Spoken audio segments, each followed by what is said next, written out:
Yeah, so the price of food, I hate to break it to people, but it is going to just skyrocket, because of the reasons that we posited earlier. Like the more we spend, the more we go into deficit, the more Canadian dollars that are printed.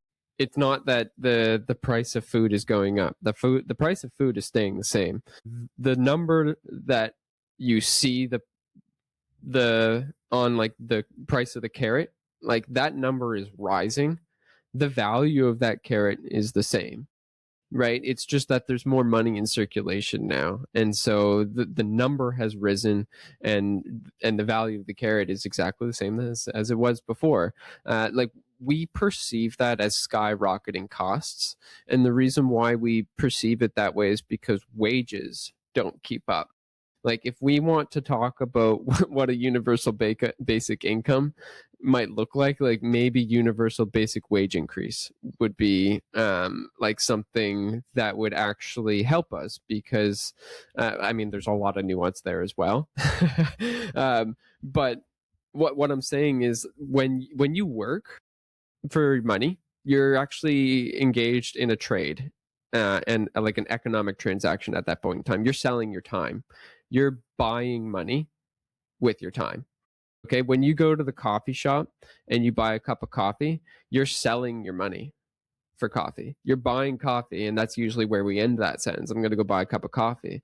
You never really say, "Oh, I'm going to sell my money and get some coffee," right? That's a weird thing to say, but that's what's actually happening. So when the coffee at the coffee shop goes from $3 to $4 to $5, the value of that coffee is really the same. You want that coffee because it gives you that hit of caffeine in the morning and it feels good. And everywhere around the world, like that bag of coffee is like the price of it is going up in a numerical sense, but it's going like it's staying the same relative to all of the other currencies in existence, right?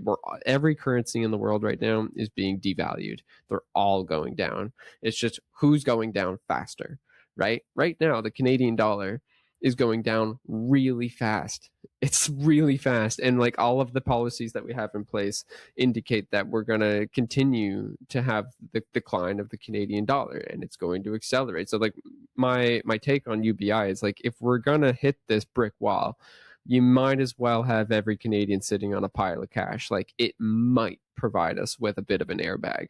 Like line the pockets now, because the brick wall is coming. Like I'm you get different varying degrees of pushback on when this brick wall is happening and whether or not there's an actual brick wall in our future. I think there's a brick wall.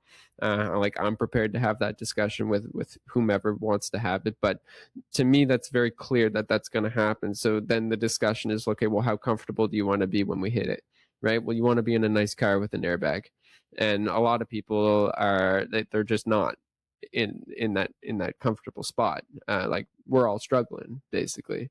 um yeah, I so I don't know. I think one day we might need to do just like a podcast on like money, just in general. Like Right. some of the stuff that you were saying, I was just thinking about, and I didn't want to interrupt you, but I was just thinking about how long it took me to understand that. And one of my profs from Dalhousie, with a finance background, Andrew Burgell, he also like really helped me understand like what is money? Like what does Yeah. it mean when the government puts more money Prints it. into the money supply?